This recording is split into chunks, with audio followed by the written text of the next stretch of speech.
বন্ধুরা দেখুন, এই যে আমার কৃষক ভাইয়েরা কত পরিশ্রম করে তারা কৃষি কাজ করছে। আসলে কৃষি কাজ কিন্তু অনেক কষ্টের কাজ। এই কাজ সকলেই করতে পারে না। আসলে কৃষক ভাইদের সবসময় সম্মান দেওয়ার চেষ্টা করব।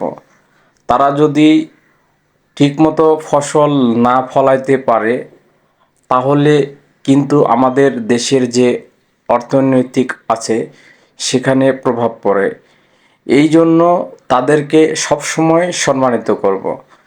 কৃষি কাজ আগের চাইতে উন্নত হয়েছে। যেমন 1 বিঘা ধান আপনার মাড়াই করতে প্রায় একদিন সময় লাগতো, 2 থেকে 3 জন লোক লাগতো। হাতে ওটা মাড়াই করা হতো, হাতে পিটা হতো। এখন আস্তে আস্তে বাংলাদেশ কৃষিতে উন্নতি করছে। বিশ্বের 5ম স্থান অধিকারী বাংলাদেশ কৃষিতে। তারা আগে যেভাবে পরিশ্রম করতো সেই পরিশ্রম লাঘব হয়েছে কিছুটা। দেখুন, এই যে একটা এই মেশিন, এই মেশিনের নাম হচ্ছে বঙ্গা। এই বঙ্গা মেশিন দিয়ে কিভাবে ধানটা মাড়াই করছে। একদম ধানটা মেশিনের ভিতর দেওয়া হচ্ছে, সেই ধান খড় আলাদা হয়ে যাচ্ছে এবং ধান কত সুন্দরভাবে একদম ধানটা নিখুঁতভাবে ঝেড়ে ধানের ভেতরে কোনো চিটান, যাকে বলা হয় চিটান, থাকছে না। এত সুন্দরভাবে এই ধানগুলো মাড়াই করা হচ্ছে। আসলে এই ধান মাড়াই করা কিন্তু অনেক কষ্ট।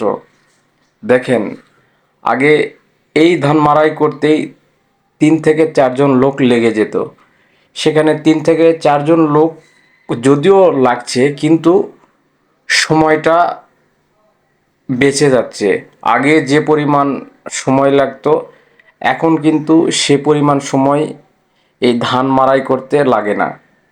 দেখুন কত সুন্দরভাবে তারা ধানটা মেশিনে দিচ্ছে। একদম অটোমেটিক মেশিনের মতো ধানগুলো মাড়াই হয়ে যাচ্ছে। এই মেশিনটা কিন্তু ভাইয়া বাংলাদেশেরই উদ্ভাবন। আসলে আমি এই জন্য বলছি যে বাংলাদেশ কৃষিতে অনেক দূর এগিয়ে যাচ্ছে। দেখুন, এই যে ইনারা বস্তায় করে ধানগুলো সারিবদ্ধভাবে রাখছে। দেখুন কত সুন্দরভাবে ধানগুলো বের হচ্ছে, একদম নিখুঁত নিখুঁত।